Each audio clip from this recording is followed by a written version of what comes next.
Hi everyone, thank you so much for joining me on the very first official episode of How to PI. I'm very excited to go over the Class CC Private Investigator Intern License application with you today. So stay around and we're going to do that now. So I'm going to tell you how to go download the application and print it out so we can do it step by step here today.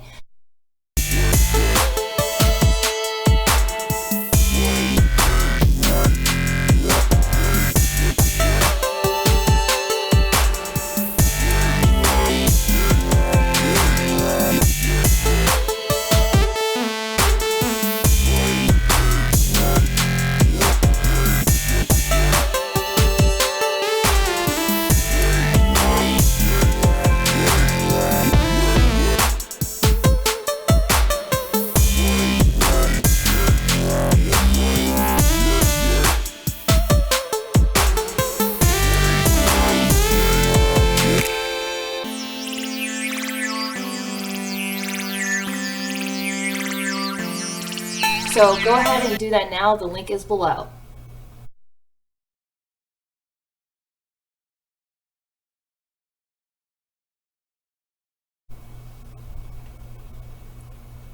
Okay, now you have your application and we're going to go through it page by page. Okay guys, so this is what you should have had printed out.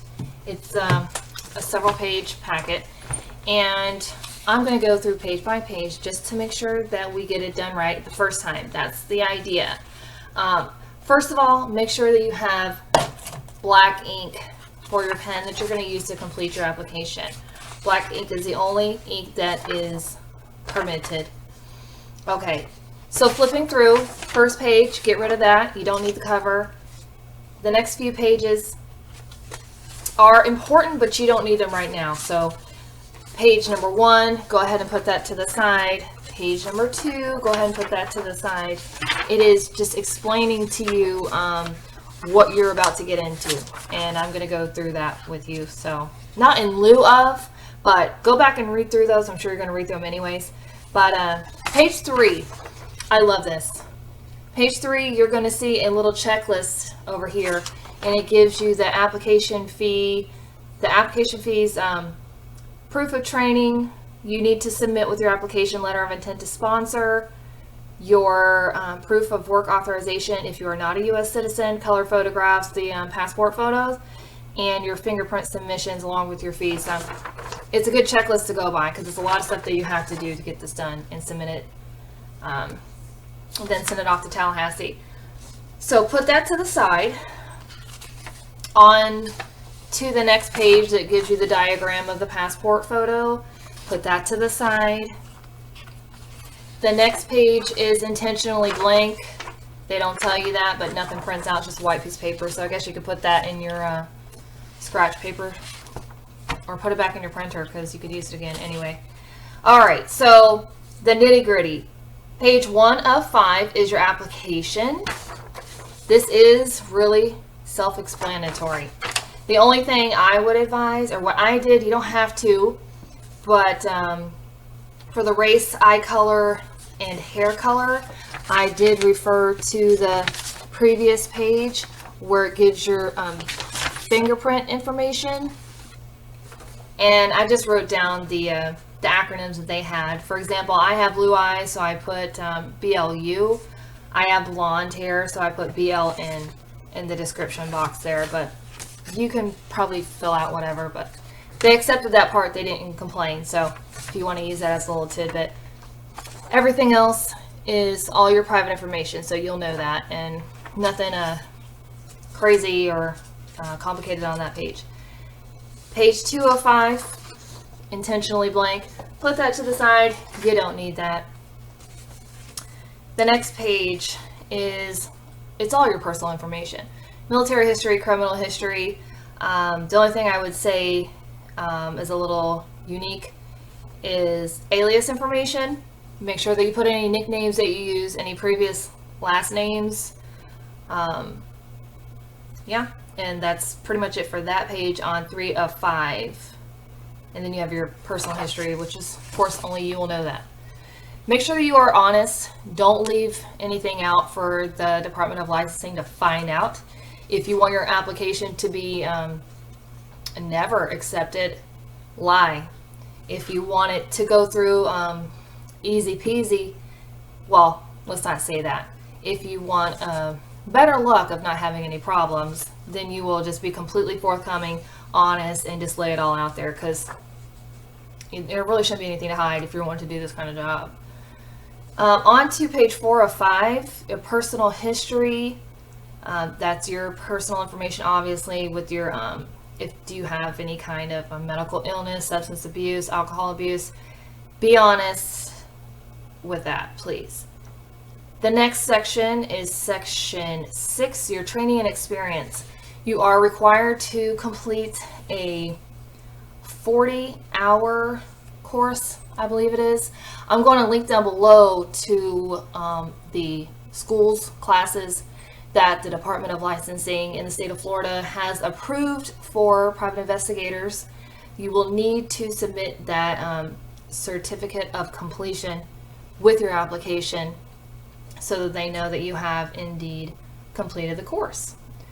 So you make sure that you have that in hand before you even bother with the application. And section 7, I also wanted to point out, there is a section here that gives you the, what's the word I'm looking for? Gives you the ability to leave your personal information from public record, such as your address. So you will have to look up the law under Chapter 119 in the Florida statutes to determine whether or not you are qualified for exemption. And I believe if you are prior law enforcement or military or related to law enforcement or military, then you are able to have your information excluded. So I would try to get that if it does apply to you, because you just don't want to have your contact information, not your contact, but your personal address information out there in the public doing this kind of a job. It's just not recommended anyway. The next page, page 5 of 5, section 8, citizenship. If you are a United States citizen, check yes and just move on down to the next section. If you're not, then you'll need to submit some more paperwork from Immigration Services. The next section, titled Section 9, Personal Inquiry Waiver and Notarization Statement. Don't do anything here. Leave it blank until you go and see a notary. If you write something there, the notary cannot notarize it. You will just be wasting your time, and we don't have time to waste. So we are going to leave that blank, go to the notary. In fact, I would go to a notary with your sponsor. Your sponsor is going to be your employer. Now, you're filling out the CC application because you do not have enough education and enough investigative work experience combined in order to work on your own. So you need to have an employer / sponsor. You need to take them with the notary, to the notary with you. Take them to the notary with you, because they are going to vouch for you, log your hours, send them to Tallahassee, and at a certain point, once you have gained 2 years experience combined with your education, degree, by the way, I want to say, if you have a degree in criminology, criminal justice, law enforcement, something like that that's related to investigations, that takes a year off of your required hours that you are to obtain in order to work on your own. So again, your sponsor is going to log your hours, and so they're going to go with you to the notary to basically claim you. So their information is going to go in the box following this, and that needs to be notarized as well. Turning the page blank, put in your scratch paper pile, and then it says page 1 of 1, your intent to sponsor. I hope you have a sponsor. I pray that you get a sponsor. I know that when it was my turn to find a sponsor, it was very difficult. I didn't know anybody in the field. I didn't know what to do. I joined a local Private Investigator Association, and I was able to find my sponsor there. I had my name put on their listserv, and I basically let it be known I'm looking for a sponsor, and lo and behold, somebody invited me to work for them, and it was very awesome. So that's one way to find a sponsor. I get boots on the ground, knock and talks, call. Well, not really knock and talk, sorry, because most private investigators work from home, but there are some major firms, I guess, that do have, you know, brick and mortar offices. But call, email, send your resume. I have heard that tip from private investigator agencies. Go ahead and send your resume. Nobody wants to hear a bunch of flapping gums, so they'll take a look at it and they'll call you if they think that you're a good candidate for them. Okay, so letter of intent to sponsor private investigator intern. This is going to be completed by your employer, by your sponsor. So just let them do that. This needs to be notarized as well. So this page and the previous page are going to go to the this page and the previous page are both going to be notarized.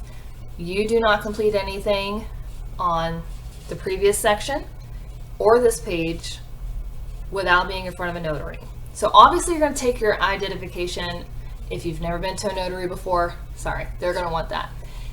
Most banks have notaries, or you can just find one online, Google. And then that is that for the actual application. I would review it several times just to be sure. So again, take out the blank pages, take out the cover page, and take out the instructional pages. You do not need them. That's in the weight of sending it off to Tallahassee. Because you're also going to enclose your fingerprint cards. I recommend getting the application packet from an actual regional office if you have one near you. Just to be annoying, I'm going to go down the list here and tell you where they are. I will also link the locations down below so you'll know if you're able to pop in and get the application packet. Fort Walton, Jacksonville, Miami-Dade, Northport, Orlando, Plantation, Tallahassee, Tampa, and West Palm Beach have offices you can walk into. I have done this. I've walked in, I got the packet. The regional office has a fingerprint card. I believe you're able to take your fingerprints at the office there. So that it kills one step that you have to do. Also, at the regional offices, I believe you can have your photos taken too. So that actually kills 2 steps and it saves a lot of time. You are also able to obtain your fingerprints from local law enforcement agencies, such as your sheriff's office, your local police departments. I got mine done at a tax collector's office. Google is very helpful in where you can get your fingerprints taken. My husband had his taken at our small town police department, and one day they charged $5, the next time they didn't. So it just depends. It doesn't cost a whole lot of money, and it's really not a big deal. So usually you can just pop in there, call ahead of time, or look online for their hours, because like our office, Monday through Thursday, 8 a.m. to 12. So the hours can be funky. Call ahead of time or look online to see. And you might need to take cash too. You never know. Application, check. Fingerprints, check. If you are to take your fingerprints at a police department and you're using one of their blank cards, you will have to take the card with you and submit it with your application. If you do it at a regional office, I believe they do what's the e-scan, I believe, or electric scan of your fingerprints, and they're able to submit them electronically. There's a specific number that they provide on the fingerprint card within the packet that you pick up from the offices on there that tells the electronic scan fingerprints where to go. If you pick up a blank one, of course, then they're not going to know their ass from a hole in the ground. I've experienced it. They're like, oh, what? Where does this go? I don't know. You need the ORI number. And I'm like, what?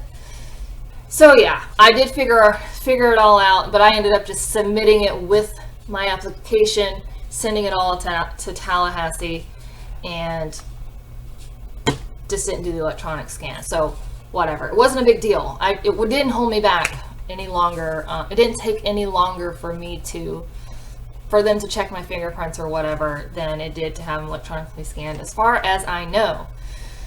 All right, passport photos. Obviously the regional office, I believe, is a place where you can have them done. CVS, Walgreens, Walmart, anywhere that has a photo area does it. And I believe I had mine done for $10-15, and I got 2 photos, which I need because I'm also opening an agency, but I think you just get 2 photos by default anyway, so good to have on hand. Now, just if you want to be, really cautious about it, you could go over the specs that they have in the beginning of the packet. If you want to be for sure, just go through the packet and just kind of review how they want you to look. They want you to be wearing what you normally wear. Hopefully, it's sleeves. That's probably what I would say the most, as particular as I would be in the photo, as far as how your appearance is on a daily basis. Now, really, I think the people taking the photo kind of know the rules, and it's pretty standard. When you're doing your passport photos, just glance over the specs that they have on the application to make sure that it is going to work when you submit them to the Department of Licensing. You don't want anything to hold you back. You don't want anything to hold up the DOL from giving you your license as soon as possible. So just make sure that when you do have it in hand, that maybe do it before you even pay for it, but just take a look at it, go through and say, yep, cool, checks all the boxes, done. So it might not be a bad idea to take this page in there with you. I didn't, I trusted it, it was fine. So that's that as far as the passport photos go. Okay, so at this point, we should have completed everything that we're able to do by ourselves. We have inputted our personal information. We have used black ink. We know that we need to now go get our passport photos. We need to get our fingerprints taken, and then we need to get with our sponsor and go to the notary and have our docs, our application, notarized. So once we've done that, we just want to make sure that we go through the checklist again. So you need to, as it says on here on page 3 with the checklist right here in the dark box, it tells you where to submit your application. I may have covered that all already earlier, but just in case, you're going to submit it to the Department of Agriculture and Consumer Services, Division of Licensing, and you could submit it to the actual regional office near you, or you can mail it into Tallahassee directly to the P.O. box. I sent mine in through the mail because I'm not particularly close to an office, and with my confirmation number that I had paid a little extra for, I paid like $3 extra for, it got there in 2 days, and I am about, I am west central in the state of Florida, so it took 2 days, and it wasn't really that long. It didn't take long to get there, but it took like, I feel like it took like 3 weeks for them to actually get back to me and tell me all the things that I did wrong. So that's why I'm here making these videos for you guys, so you don't make the same mistakes. And please, please, please, if you have any questions, comment down below. I will do my best to respond. And at this point, and with my contacts through my Private Investigator Association, I now have a direct contact at the DOL, so I'm not afraid to call them, not afraid to call. And they are really, really, really, really great at getting back to you, and they actually seem to care. I know it's changed over the years, and the new people there are fantastic. So if anybody at the DOL is watching this, you're doing a great job. Thank you. Keep up the good work and keep on improving, because it's making our lives easier, and that's great. Okay, so we're going to the checklist now. Proof of training. You're going to submit your proof that you attended the schooling that does the specific classes that the state is asking for. Again, those schools are located in a link below, just to double check. I have heard of people doing them online too. I can't say right now off the top of my head if they're on the link below, but only do those just to be sure. You don't want to waste your money. There are some scams out there saying, you know, we have a private investigator class, blah, blah, blah. But if it's not backed by the state, they don't recognize it, you might waste your money. So I don't want you to do that. Please only go to certified schools as far as this goes. Next, you're going to submit your, make sure that you also have your letter of intent to sponsor in your envelope that you're going to send or that you're going to take into the regional office. Your proof of sponsorship is very important. You need that. It's going to be who employs you, who takes track of your hours, so you can become independent, an independent investigator. Hopefully that's the goal in the long run. Okay, what's next? Proof of work authorization.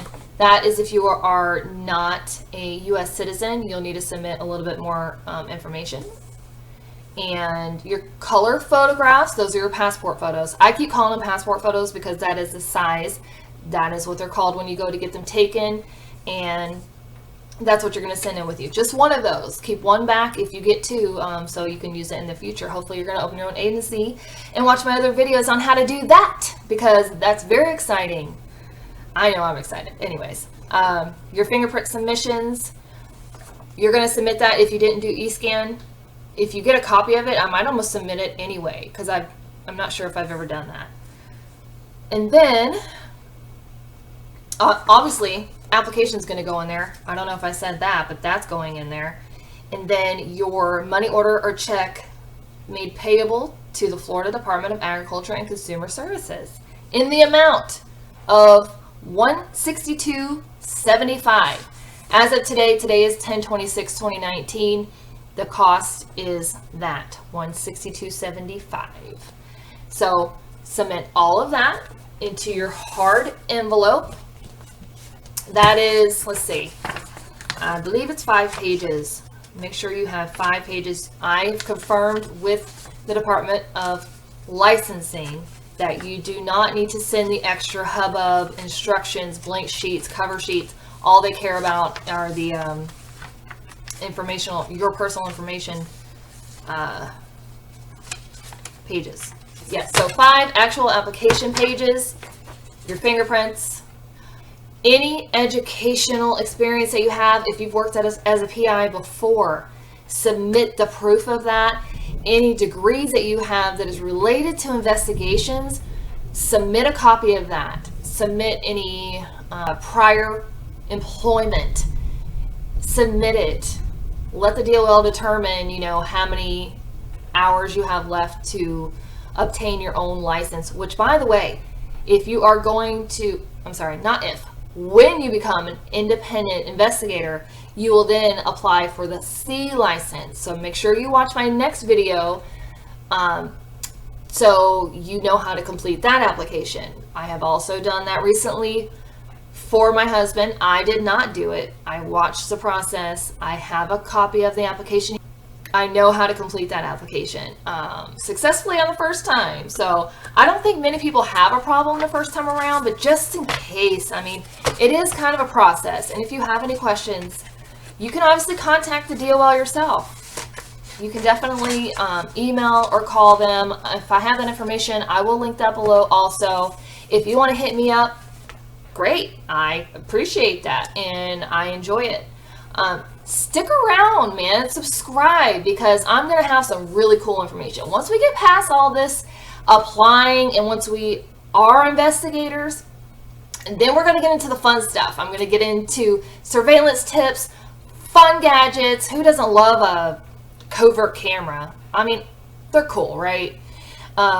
certain skills. We're going to talk about how to build your business, how to build a brand. We're going to talk about advertising. We're going to talk about just every little thing about being a private investigator, what they are, what they aren't, who's a good investigator, who's not a good investigator, how not to get burned, what it takes to be a private investigator, just all that fun stuff. And some of it's not fun, man, for real. Sometimes you got to go to the bathroom in a car, and people aren't used to that. People don't like that idea. Sometimes it's hot as hell in there because you have to be in the car for hours with no air conditioning. We're going to talk about how we survive in this industry, why we do it despite all that crazy shit. Thank you for being here. Please subscribe. Please give me any of your ideas and tips and all that. I'd love to share it. And that's a wrap on episode 1, how to PI and how to complete your CC intern application. This is Jessie signing off, saying trust but verify, or don't trust and do your own damn research. Bye guys.